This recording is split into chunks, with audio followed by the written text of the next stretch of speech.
அல்லாஹி தாலா வபரகாத்துஹு நஹ்மதுஹு வ நுஸல்லி அலா ரசூலிஹில் கரீம் அம்மா பாத் ஃபக்கத் கால அல்லாஹு தஆலா ஃபீ கலாமிஹில் கதீம் வல் ஃபுர்கானில் மஜீத் அஊது பில்லாஹி மினஷ் ஷைத்தானிர் ரஜீம் ஃபைதா குதியத்திஸ் ஸலாத்து ஃபன்தஷிரு ஃபில் அர்த் வப்தகு மின் ஃபضலில்லாஹ் வதுகுருல்லாஹ கஸீரன் லஅல்லகும் துஃப்லிஹூன்.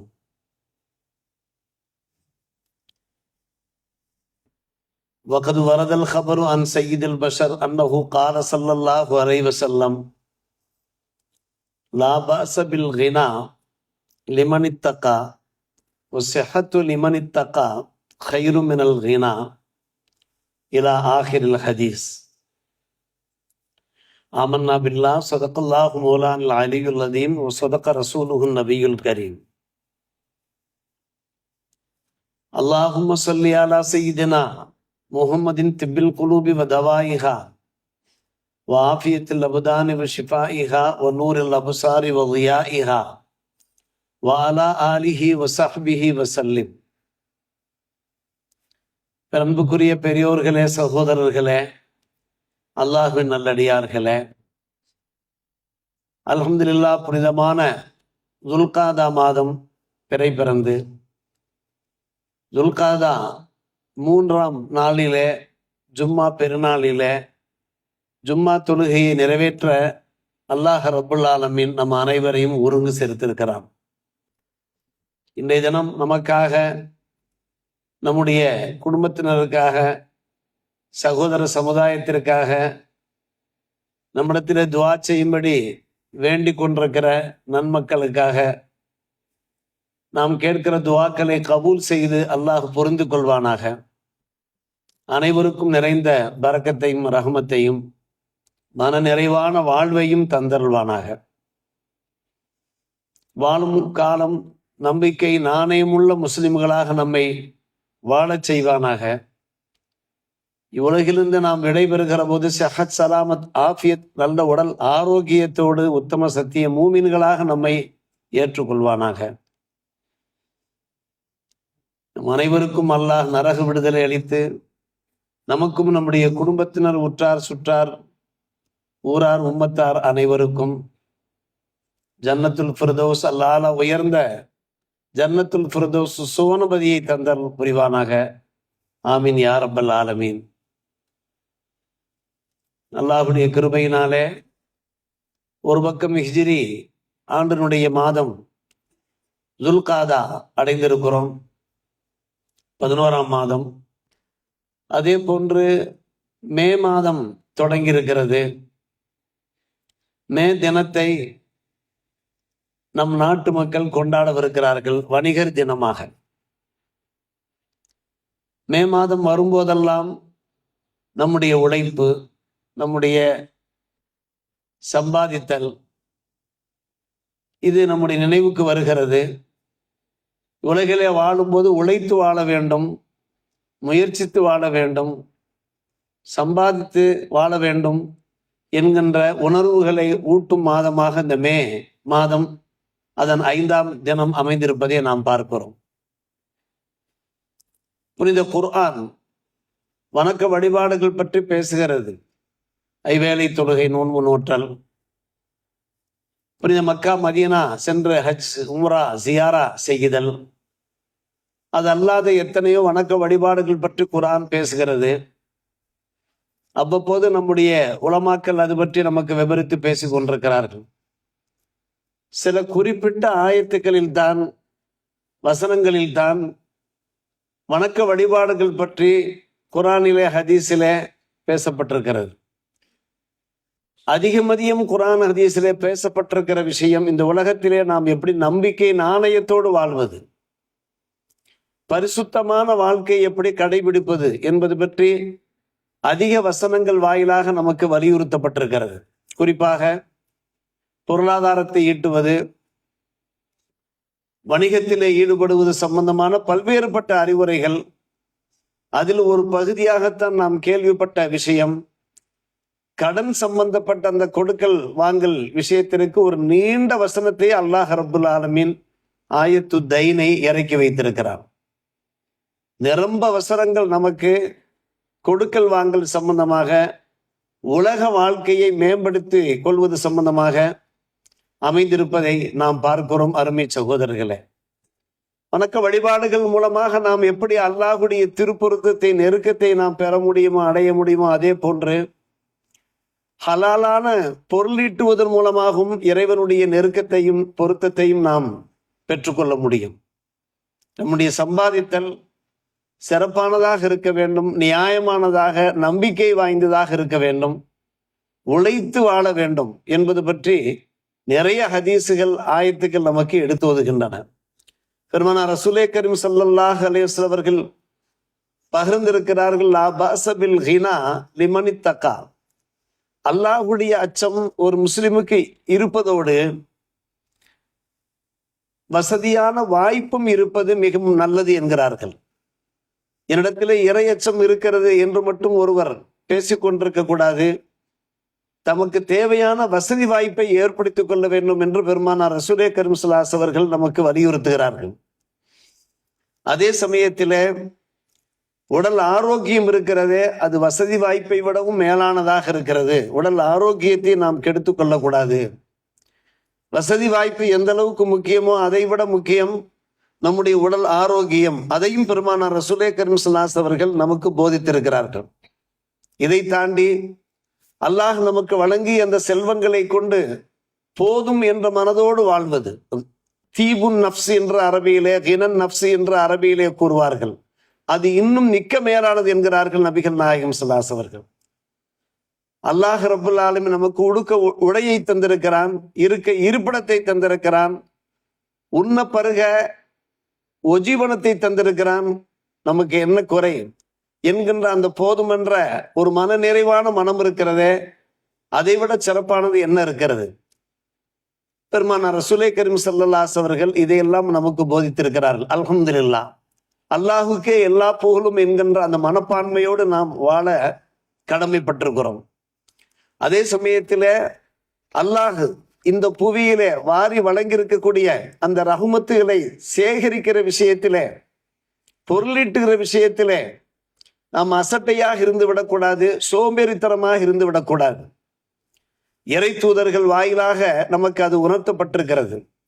அய்யூப் நபி அலைஹிஸ்ஸலாம் அவர்களை பற்றி அறிஞர்கள் எடுத்துரைப்பார்கள். மிகப்பெரிய சோதனைகளுக்கு உள்ளாக்கப்பட்டவர்கள், பல்வேறுபட்ட பிணிகளுக்கு ஆளானவர்கள், நலம் பெற்றார்கள், சுகம் பெற்றார்கள்.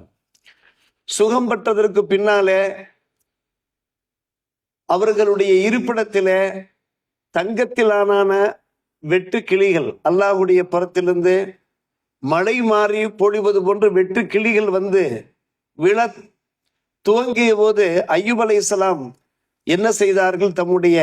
தாம் அணிந்திருக்கக்கூடிய அந்த ஆடை மூலமாக, சௌபு மூலமாக அதை எடுத்துக்கொண்டார்கள், வாரி அணைத்து கொண்டார்கள்.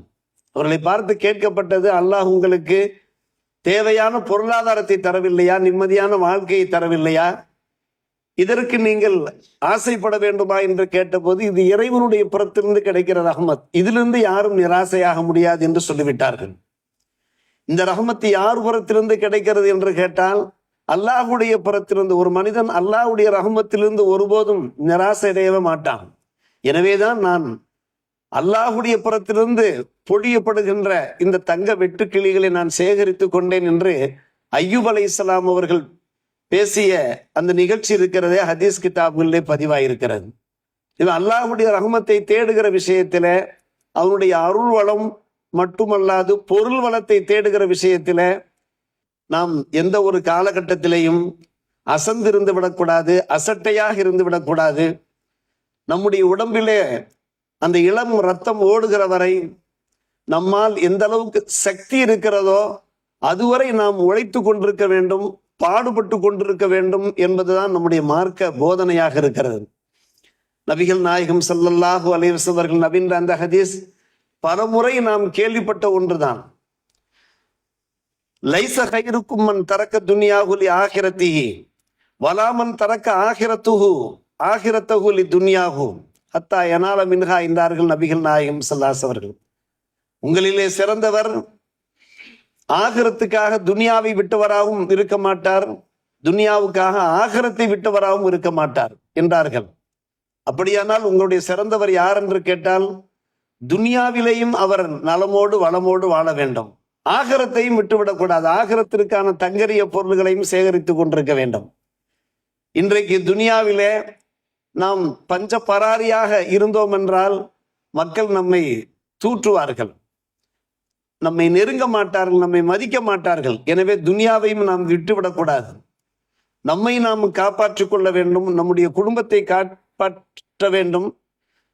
நம்மை நம்பி வந்திருக்கிற நம்முடைய துணைவியர், நாம் பெற்ற பிள்ளைகள், அவர்களை நாம் காப்பாற்ற வேண்டியிருக்கிறது. அவர்களுக்கான அந்த பொருளாதார வசதிகள் தேவையா இல்லையா?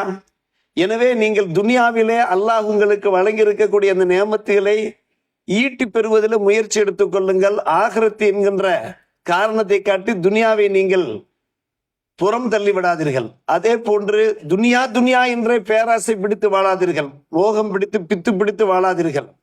ஆகிரத்தின் பக்கம் நீங்கள் நெருங்கி வர வேண்டும் என்று நபிகள் நாயகம் ஸல்லல்லாஹு அலைஹி அவர்களுக்கு போதித்திருக்கிறார்கள் என்று கேட்டால், வணிகர் தினம் கொண்டாடப்படக்கூடிய இந்த காலகட்டங்களிலே நம்முடைய இஸ்லாமிய மார்க்கம் நமக்கு என்ன எடுத்து சொல்கிறது என்பதை ஒவ்வொரு முஸ்லிமும் தெரிந்து கொள்ள கடமைப்பட்டிருக்கிறோம். நாம் எடுத்த மாத்திரத்தில் வாசித்த அந்த அற்புதமான வசனம், ஜும்மா பெருநாளிலே நீங்கள் தொழுகையை நிறைவேற்றி விட்டீர்கள் என்றால், ஃபைதா குதியத்து ஸலாத்து ஃபன்தஷிரு ஃபில் அர்தி, பூமியிலே நாலா பக்கம் நீங்கள் புறப்பட்டு செல்லுங்கள். வபுத்தகு மின் ஃபதுலில்லாஹ், அல்லாஹ்வுடைய அருளை நீங்கள் தேடி பெறுங்கள். வதுகுருல்லாஹ், அல்லாஹ்வை நீங்கள் திக்ரு செய்த வாருங்கள், நீங்கள் வெற்றி பெறுவீர்கள் என்று அல்லாஹ் சொல்லுகிறான்.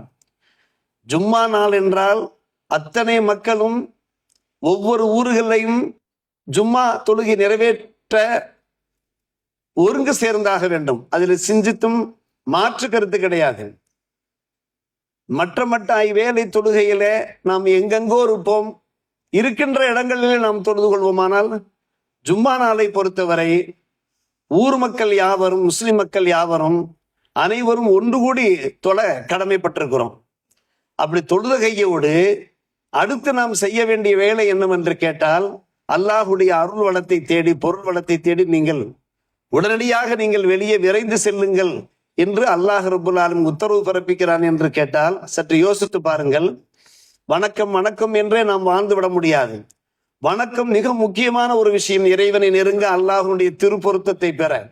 அதே போன்றுதான் வியாபாரத்தின் மூலமாக, தொழிலின் மூலமாக, நியாயமான முறையிலே வணிகம் செய்வதன் மூலமாகவும் நாம் அல்லாஹ்வுடைய அன்பையும் நெருக்கத்தையும் நாம் பெற முடியும். இன்றைய காலகட்டத்திலே பலரும் பல மாதிரியாக தொழில் செய்கிறார், ட்ரிக்குகளோடு தந்திரங்களோடு செய்கிறார்கள். அது அவருடைய விருப்பம்.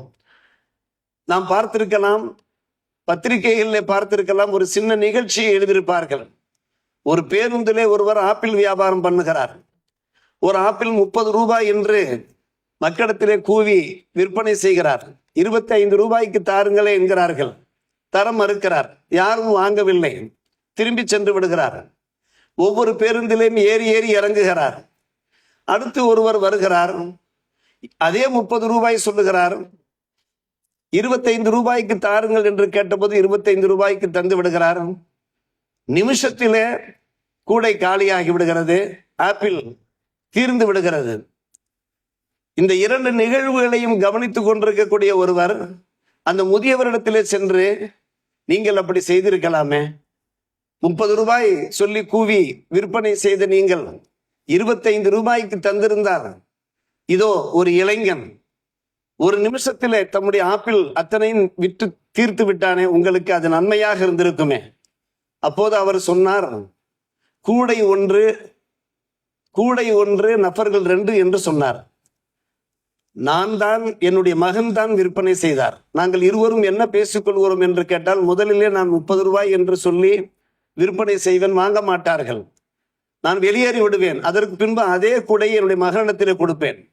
அவர் சென்று 30 ரூபாய் சொல்லி 25 இப்படி சொன்னால்தான் விற்பனை ஆகிறது, இல்லாவிட்டால் விற்பனை ஆகாது. இப்படியெல்லாம் ட்ரிக்குகள், தந்திரங்கள் மூலமாக ஒரு பக்கம் வியாபாரம் நடைபெற்ற போதும் கூட, அருமை சகோதரர்களை பெறும் நம்முடைய மார்க்கம் நமக்கு தெல்ல தெளிவாக சொல்லுகிற ஒரு உண்மை என்னவென்று கேட்டால், நம்பிக்கை நாணயமுள்ள ஒரு வியாபாரியாக நாம் இருக்க வேண்டும். என்ன தொழிலே ஈடுபட்டாலும் சரி, அது வியாபார தொழிலாக இருக்கட்டும், மற்ற வாகன ஓட்டிகளாக நாம் இருந்தாலும் சரி, எந்த துறையை சார்ந்தவர்களாக இருந்தாலும் சரி, நம்மிடத்தில் நியாயம் இருக்க வேண்டும், உண்மை இருக்க வேண்டும், வாய்மை இருக்க வேண்டும், தூய்மை இருக்க வேண்டும்.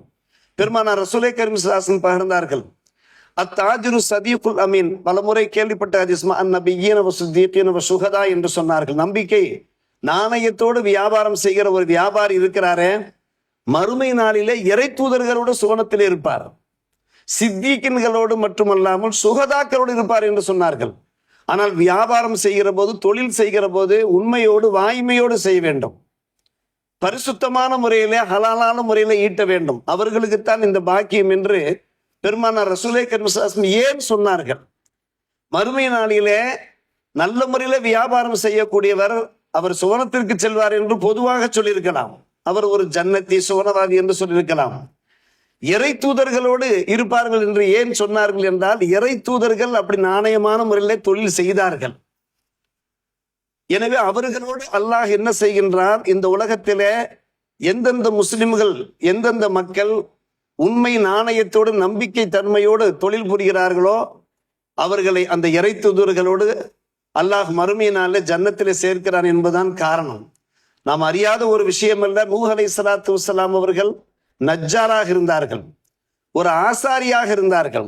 ஆசாரியாக இருக்க போய்த்தான் கப்பல் கட்டும் பணியிலே ஈடுபட்டார்கள்.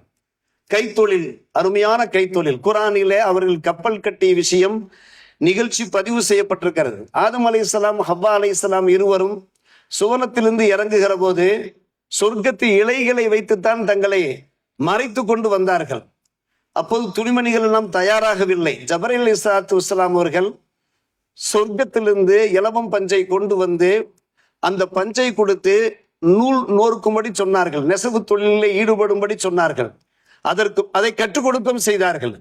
எப்படி நெசவு செய்வது என்பதை கற்றுக் கொடுக்கவும் செய்தார்கள். கற்றுக் கொடுத்தார்கள், நூல் நெய்தார்கள், ஆடைகள் தயார் செய்தார்கள். அதற்கு பின்பு ஆதம் அலைஹிஸ்ஸலாம் அவர்களுடைய அருமை துணைவேற ஹவ்வா, நம்மளுடைய ஆதிபிதா ஆதம் ஹவ்வா இருக்கிறார்களே, அவர்கள் அந்த ஆடை அணிந்தார்கள் என்று பார்க்கிறோம். அங்கே அவர்கள் கைத்தொழில் மூலமாக தங்களுடைய வாழ்க்கை தரத்தை மேம்படுத்திக் கொள்கிற விஷயத்தை நாம் பார்க்கிறோம். நபி இத்ரீஸ் அலைஹிஸ்ஸலாம் அவர்களை பற்றி சொல்வார்கள், அவர்கள் ஒரு சிறந்த டைலராக இருந்தார். ஹையாத் என்பார்கள் டைலருக்கு. அவர் என்ன செய்வார் என்றால், கையினாலேயே அவர் துணிமணிகளை தைப்பார். ஊசியை கோர்க்கிற போது சுப்ஹானல்லாஹ் என்பார், ஊசியை வெளியெடுக்கிற போது அல்ஹம்துலில்லாஹ் என்பார். அதனுடைய ஒரு பரக்கத்தின் காரணம். இதெல்லாம் நமக்கு ஒரு பாடம் தான். நாம் செய்யும் தொழில் தெய்வம் என்பார்கள் மாற்று மத சகோதரர்கள். நாம் செய்யும் தொழிலிலே ஒரு பரக்கத்து கிடைக்க வேண்டும் என்றால், தொழிலுக்கு மத்தியிலேயே நாம் சுப்ஹானல்லாஹ் அல்ஹம்துலில்லாஹ் போன்ற அந்த திருக்கலிமாக்களை நாம் ஓதினோம் என்றால் நிறைந்த ஒரு பரக்கத்து கிடைக்கும். இத்ரீஸ் அலைஹிஸ்ஸலாத்து வஸ்ஸலாம் அவர்கள் ஒரு டைலராக இருந்து அந்த ஒரு பரக்கத்தை பெற்றிருக்கிறார்கள். நபி இப்ராஹிம் அலைஹிஸ்ஸலாம் அவர்கள் ஒரு சிறந்த கட்டடக்கலை நிபுணராக திகழ்ந்த காரணத்தினால் தான் அவர்கள் அருமையான முறையில் புனித காபத்துல்லாவை அவர்கள் நிறுவி காண்பித்தார்கள். தங்களுடைய அருமை மைந்தர் நபி இஸ்மாயில் அலைஹிஸ்ஸலாத்து வஸ்ஸலாம் அவர்கள் ஒரு கொத்தனாரை போன்று செயல்பட்டார்கள். அதற்கும் ஒரு திறமை வேண்டும் அல்லவா? கட்டடக்கலை நிபுணராக அவர்கள் திகழ்ந்திருக்கிறார்கள். இப்படி நாம் வரிசையாக சொல்லிக்கொண்டே போகலாம். ஒவ்வொரு இறை தூதர்களும் ஒவ்வொரு வகையான தொழிலில் ஈடுபட்டிருக்கிறார்கள். பெருமானார் ரசூலே கரீம் ஸல்லல்லாஹு அலைஹி வஸல்லம் ஜவுளி தொழிலில் ஈடுபட்டிருக்கிறார்கள். மிக பிரமாதமான முறையிலே நம்பிக்கையோடு நாணயத்தோடு அன்னை கதீஜா ரலியல்லாஹு அன்ஹாவுடைய வியாபார சரக்குகளை ஷாமுக்கு சென்று வியாபாரம் செய்துவிட்டு திரும்பிய போது அவருடைய நம்பிக்கை நாணயத்தை பார்த்துத்தான் அன்னை கதீஜா ரலியல்லாஹு அன்ஹா அவர்கள் தூது அனுப்பி அவர்களை திருமணம் முடித்தார்கள் என்கின்ற தகவலை, அந்த நிகழ்வை நாம் தெரிந்திருக்கிறோமா இல்லையா? அருமை சகோதரர்களே, பெரியோர்களே, வணிக தினம் கொண்டாடப்படக்கூடிய இந்த மே மாதத்திலே நம்முடைய இஸ்லாமிய மார்க்கம் இந்த வணிகம் பற்றி என்ன பேசுகிறது? வியாபாரத்தை பற்றி, தொழிலை பற்றி, சம்பாதித்தல் பற்றி என்ன பேசுகிறது? நமக்கு சக்தி இருக்கிற வரை, நம்முடைய ரத்தம் சூடாக இருக்கிற வரை, முடியுமானால் நம்முடைய இறுதி மூச்சு வரை ஏதாவது ஒரு வகையிலே நம்முடைய உழைப்புகள் இருந்து கொண்டே இருக்க வேண்டும். பெருமானார் ரசூலே கரீம் ஸல்லல்லாஹு அலைஹி வஸல்லம் பகர்ந்தார்கள், அல் பையானி பில் ஹியாரி மாலம் யத்தஃபர்ரகா.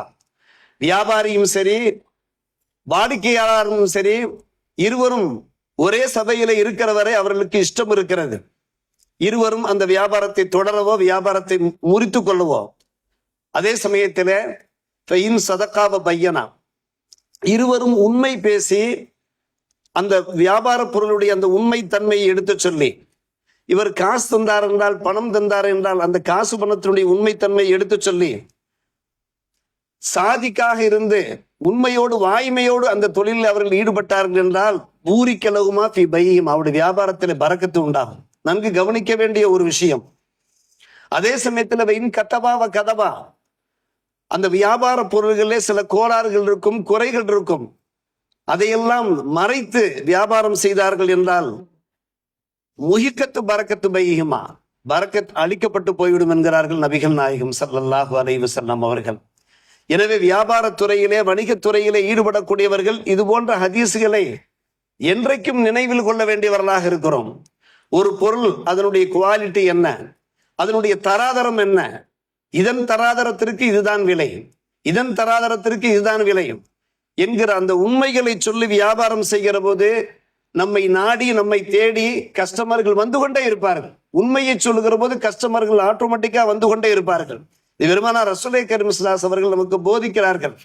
வறுமை நாளிலே 3 பேரை அல்லாஹ் ஏறிட்டும் பார்க்க மாட்டான். அவர்கள் ஒருவர் என்னவென்றால் பிறருக்கு தர்மம் செய்துவிட்டு அதை எடுத்து சொல்லிக் கொண்டே இருப்பவர்.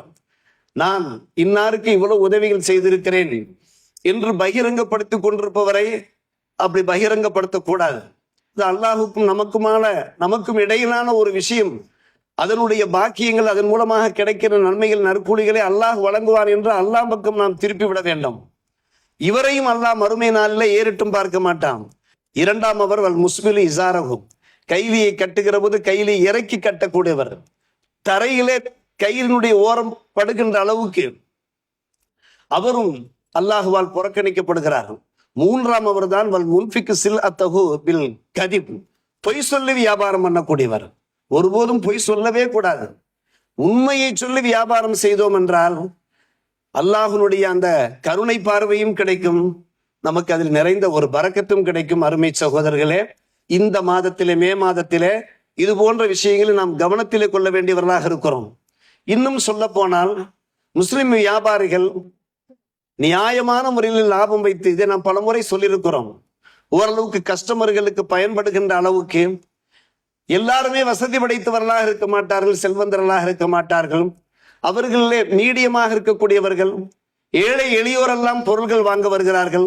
அவர்களுடைய அந்த சூழ்நிலையெல்லாம் அனுசரித்து நாம் வியாபாரம் செய்கிற போது நம்முடைய தொழிலில் ஒரு பரக்கத்து உண்டாகும். அவருடைய பேச்சுவார்த்தையிலே நாம் தெரிந்து கொள்ள முடியும், இவர் குடும்பத்திலே சிரமத்தில் இருக்கக்கூடியவர், இவருக்கு நாம் என்ன செய்யலாம், விலையை குறைக்கலாம் என்று. இதை பெருமானார் ரசூலே கரீம் ஸல்லல்லாஹு அலைஹி வஸல்லம் சொல்கிறார்கள். எவ்வளவு அழகான விஷயம் பாருங்கள். அல் ஜாலிபு மர்சூக்குன் வல் முஹ்தக்கிரு மல்ஊன் என்றார்கள். யார் குறைந்த லாபத்தை வைத்து வியாபாரம் செய்கிறாரோ அவருக்கு ரிஸ்க் அதிகரித்து கொண்டே போகும் என்கிறார்கள். அல் ஜாலிபு என்றாலே அதற்கு அரபியிலே டிக்ஷனரியிலே சொல்லப்படுகிற விளக்கம் என்னவென்று கேட்டால் அல்லதி யஜ்லிபு ஸலஅத பி ரிபஹின் யஸீர், ரிபஹ யஸீர் என்றால் குறைந்த லாபம். குறைந்த லாபத்தை கொண்டு வியாபாரம் செய்யக்கூடியவர் இருக்கிறாரே, அவருடைய ரிஸ்கிலே ஒரு பரக்கத் அபிவிருத்தி உண்டாகி கொண்டே இருக்கும். வல் முஹ்தக்கிரு மல்ஊன் என்றார்கள். யார் பதுக்கி வியாபாரம் பண்ணுகிறாரோ அவர் அல்லாஹ்வால் சபிக்கப்பட்டவராக ஆகிவிடுவார். சில அத்தியாவசிய பொருள்கள் சில சமயங்களிலே அது விலை ஏறட்டும் என்று பதுக்கி வைத்திருப்பார்கள். அதன் காரணமாக மக்கள் சிரமப்படுவார்கள். பதுக்கல் பேர் வழிகளை நம்முடைய மார்க்கம் கடுமையாக கண்டிக்கிறது. பெருமானார் ரசூலே கரீம் ஸல்லல்லாஹு அலைஹி வஸல்லம் பேசினார்கள், மணி தக்கர அலல் முஸ்லிமீன தஆமன், யாராவது ஒருவர் முஸ்லிம்களுக்கு எதிராக அல்லது மற்ற மக்களுக்கு எதிராக உணவை பதுக்கி வைத்து, அத்தியாவசிய பொருளாக இருக்கும், அதனுடைய விலை ஏறட்டும், நாம் நிகர லாபம் பெறலாம், அதிக லாபம் பெறலாம் என்கின்ற ஆசையோடு பதுக்கி வைத்தார் என்றால் லரபகுல்லா பில் ஜுதாம், அல்லாஹ் அவருக்கு வெண் குஷ்ட வியாதியை தந்து சோதிப்பான். வல் இஃப்லாஸ், அவர் வறுமையிலே வாடுகின்ற நிலைமை உண்டாகும், ஏழ்மையிலே சிக்கிக் கொள்கிற நிலைமை உண்டாகும் என்றெல்லாம் பெருமானார் ரசூலே கரீம் ஸல்லல்லாஹு அலைஹி வஸல்லம் அவர்கள் இந்த உலகத்திலே நம்முடைய வாழ்க்கையை எப்படி சீரமைத்துக் கொள்வது, நாம் சீர்திருத்தம் செய்து கொள்வது என்பது பற்றி நமக்கு பேசியிருக்கிறார்கள். அன்பான பெருமக்களே, மே மாதம், இந்த மாதத்தில் இது போன்ற குர்ஆன் ஹதீஸினுடைய அறிவுரைகளை நாம் நல்ல முறையிலே கடைபிடிக்கிற போது நாம் ஈருலகத்திலே வாழ்வாங்கு வாழ்வதற்கு, வளம் கொளிக்க வாழ்வதற்குண்டான ஒரு வாய்ப்பு இருக்கிறது என்பதை நாம் முக்கியமாக தெரிந்து கொள்ள வேண்டும். அதன் அடிப்படையில் தான் அருமை சகோதரர்களே, பெரியோர்களே, அனைவரும் உழைக்க வேண்டும், பாடுபட வேண்டும். இந்த குர்ஆன் வசனத்தை என்றைக்கும் நினைவிலே வைத்துக் கொள்ள வேண்டும். தொழுகை நிறைவு செய்யப்பட்டு விட்டால் நீங்கள் பூமியிலே நானா பக்கம் பரவி விரவி சென்று அல்லாஹுடைய ஃபதுலை, அல்லாஹுடைய அந்த பொருள் வளம், ஃபதுலுல்லாஹ் என்றால் பொருள் வளத்தை நீங்கள் தேடுங்கள். அல்லாஹுவை நீங்கள் ஒருபோதும் மறக்காதீர்கள், என்றைக்கும் நினைவிலே வைத்துக் கொள்ளுங்கள் என்கின்ற அந்த வசனம் மட்டுமல்லாமல் நம்முடைய உடம்பிலே சக்தி இருக்கிற வரை நம்மால் இயன்ற அளவுக்கு ஒரு ஹலாலான சம்பாத்தியத்தில் ஈடுபட வேண்டும். எந்த காலத்திலும் ஹராமான முறையிலே பொருளீட்டவே கூடாது. நம்முடைய ஊர்களிலே, பல ஊர்களில் சில தப்புகள் நடக்கிற, சீட்டாடுகிறார்கள். வாடகை வீட்டிலே சென்று ஒரு கூட்டமே இளைஞர்களே சென்று சீட்டாடுகிறார்கள். நம்முடைய ஊரிலேயும் ஒரு பகுதி நடந்து கொண்டிருக்கிறது. அந்த சீட்டாடுவதன் மூலமாக கிடைக்கிற அந்த பணம், அது ஹலாலான பணமா? அது ஹராமான பணம் அல்லவா? அல்லாஹ் பாதுகாக்க வேண்டும். அருமை சகோதரர்களே, சம்பந்தப்பட்டவர்கள் உஷாராக வேண்டும். இதன் காரணமாக நம்முடைய வாழ்க்கையிலே பரக்கத்து இருக்காது, நம்முடைய குடும்பத்திலே செழிப்பு இருக்காது, ஒரு நிம்மதியான ஒரு வாழ்க்கை கிடைக்காது. நமக்கு எது ஹலால் எது ஹராம் என்று நம்முடைய மார்க்கத்திலே தெள்ள தெளிவாக சொல்லப்பட்டதற்கு பின்பும் கூட நாம் ஹராமை நோக்கி வருகிறோம். அந்த சீட்டாடுதல் மற்றும் இது போன்ற அந்த தொழில்களில் ஈடுபடுகிற போது அது நம்முடைய குடும்பத்திற்கு கேவலம் மட்டுமல்ல, நம்முடைய முஸ்லிம்களுக்கும் அது அசிங்கமாகிவிடும். எனவே அது போன்ற அந்த தீய காரியங்களை நாம் தவிர்த்து கொள்ள வேண்டும். இது போன்ற முறையிலே குர்ஆன் ஹதீஸினுடைய அந்த அறிவுரைகள் பிரகாரம், போதனைகள் பிரகாரம் வாழ்ந்து நம் எல்லோருமே, முஸ்லிம்கள் யாவரும் மற்ற எல்லோருமே நல் வாழ்க்கை வாழ்வதற்கு வல்ல அல்லாஹ் நம்ம எல்லோருக்கும் நல்ல புரிவானாக என்கிற பிரார்த்தனையோடு நிறைவு செய்கிறோம். வாஹிர் தாவானா அல்ஹம்துலில்லாஹி ரப்பில் ஆலமீன். அஸ்ஸலாமு அலைக்கும் வரஹ்மத்துல்லாஹ்.